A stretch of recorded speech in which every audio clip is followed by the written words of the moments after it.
want to get answers to questions. That's the purpose of this. I'm not standing here to scaremonger. I'm standing here to get answers to questions. Now, what has been... To get an answer. Well, I will let you answer.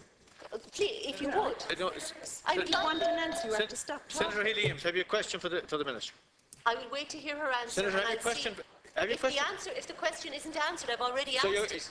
Senator, you're going to ask him the same question again now? No, I notice a technique. Well, what's the question you have for the Minister, if you haven't asked it already? I've asked a number of questions. I'm waiting for an answer. I heard Senator Burke introduce an answer to say it wouldn't happen if somebody from another jurisdiction came to Ireland, they'd be sent back to their own jurisdiction. Now, there's a load of examples where that might not be right or humane to do. What about a foreign student studying here? A pregnancy is only 9 months, you know. What about a person on a long stay holiday? What about somebody without habitual residency living here? They qualify for nothing. Are you saying that their mental health isn't as important? Please answer the questions. Altara? John.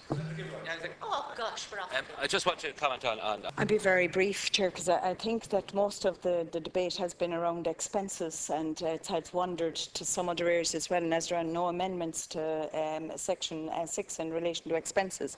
In relation to Senator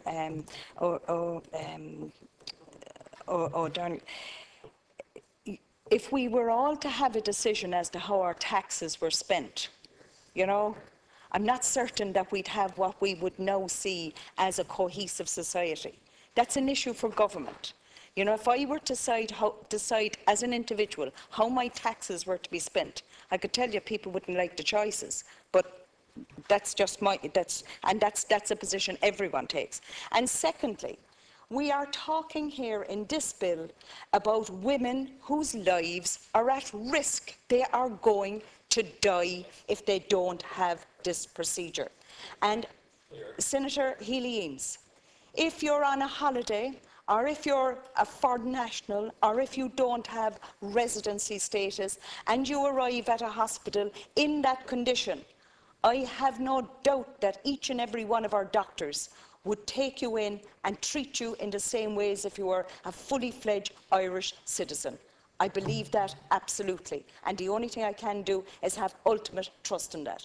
I spend most of my time in this chamber talking about suicide.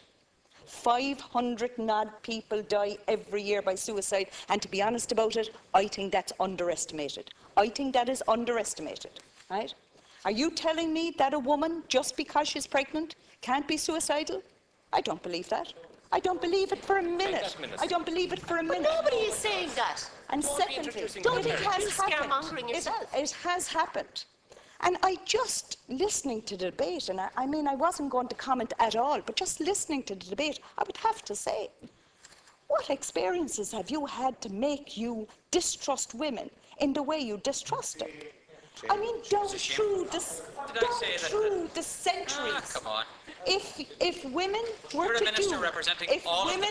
do what you say they will do, then we would not be here. We would not be here. You don't respect my comment. Women, Minister. The Minister has responded. Absolutely. On Section 6. As a woman. I'm sorry that I wasn't born a woman.